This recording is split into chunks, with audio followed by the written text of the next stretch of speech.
पालघर जिल्ह्यातील बोरसिटी ग्रामपंचायतीत रेशन दुकानदार नियुक्तीवरून गेल्या काही दिवसांपासून उसळलेला वाद अखेर निर्णायक टप्प्यावर पोहोचला आहे। रेशन दुकानदार पद्माकर गजानन सुर्वे यांच्या कारभाराविरोधात ग्रामस्थांनी वारंवार गंभीर तक्रारी नोंदविल्या होत्या। मात्र ग्रामपंचायतीच्या ठरावाकडे दुर्लक्ष करून पुरवठा विभागाने पुन्हा त्यांनाच परवाना दिल्याने ग्रामस्थांमध्ये प्रचंड संताप उसळला आहे। 19 सप्टेंबर रोजी बोलावलेल्या ग्रामसभेला तब्बल 700 ते 800 ग्रामस्थ उपस्थित होते। संतप्त घोषणांनी सभागृह दणाणून गेले। यावेळी पुरवठा विभागाचे अधिकारी उपस्थित असताना ग्रामस्थांनी लोकशाही मार्गाने ठाम आणि एकमुखी ठराव केला। सुर्वे यांना कोणत्याही परिस्थितीत रेशन दुकान चालवण्याची परवानगी नको। ग्रामस्थांच्या आक्रोशासमोर ठाम भूमिकेसमोर अखेर पुरवठा विभागालाही झुकावे लागले आहे। सभेत अधिकाऱ्यांनी जाहीर केले की सुर्वे यांचा रेशन परवाना तात्काळ रद्द केला जाईल, तसेच पुढील पात्र व्यक्तींची निवड नियमानुसार केली जाईल। लवकरच याबाबतचा अधिकृत जाहीरनामा प्रसिद्ध केला जाईल असे अधिकाऱ्यांनी स्पष्ट केले। या घोषणेनंतर ग्रामसभेत समाधान आणि जल्लोषाचे वातावरण निर्माण झाले।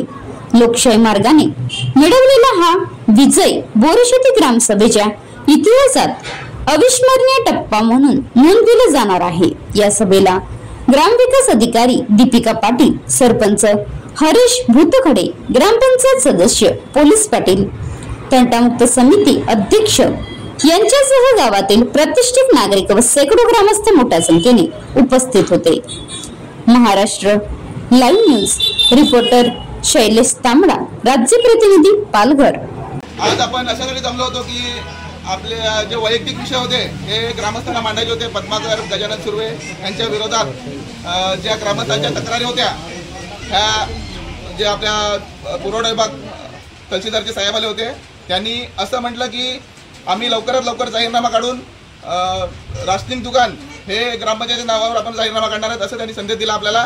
तर आपल्या ग्रामस्थांचं एवढंच म्हणणं आहे की पद्माकर गजानन सुर्वे यांच्याकडे धान्य न देण्याबाबत त्याची तक्रार आहे। आता जे मागील प्रस्तावानुसार जी घटना घडली होती त्या अनुषंगाने दुकान रद्द करण्यात आले। श्री सुर्वे यांचं दुकान रद्द करण्यात आलेलं आहे। त्या अनुषंगाने त्यांनी आयुक्त कार्यालयात अपील केली होती। त्या अपील केल्यानंतर तिथल्या निर्णयानुसार प्रत्येक कार्डधारकांचे आपल्याला जबाब घेण्यात सांगितले होते। त्यामुळे ते जबाब घेण्यासाठी आपण इथं आलो होतो। परंतु आता सर्व जे ग्रामस्थ आहेत त्यांनी एकजुटीने सांगितलंय की आम्हाला हे दुकान इथे नको आहे म्हणून त्यांनी सगळ्यांचा त्यानुसार पंचनामा केलाय। त्यानुसार सगळ्यांच्या समक्ष सह्या घेण्यात आलेल्या आहेत। तसं वरिष्ठ कार्यालय कळवलं। दुकान रद्द करण्यात आलंय। ते कोणाकडे सोपवलंय किंवा ग्रामस्थ रद्द करून आता रद्द करण्यात आले। आता त्याची पर्याय व्यवस्था अकोली गावामध्ये करण्यात आलेली आहे। अकोली गावातील दुकानदारांच्याकडे करण्यात आली। आता पुढील आता हे रद्द झाल्यानंतर नवीन जाहीरनामा निघेल, त्यावेळेस नवीन दुकानाची तरतूद होईल।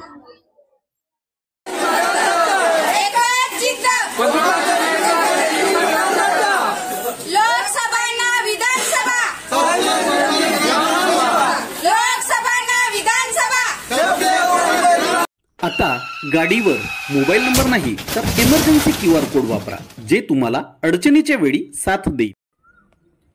बनवा व्हिडिओ, पाठवा व्हिडिओ, आम्ही तुमच्या न्याय हक्कासाठी लढा देऊ। ताज्या बातम्या व घडामोडींसाठी पाहत राहा फक्त महाराष्ट्र लाईव्ह न्यूज। आजच आमच्या चॅनलला सबस्क्राईब करा, शेअर करा, कमेंट करा आणि हो, बेल आयकॉन दबायला विसरू नका। जय महाराष्ट्र।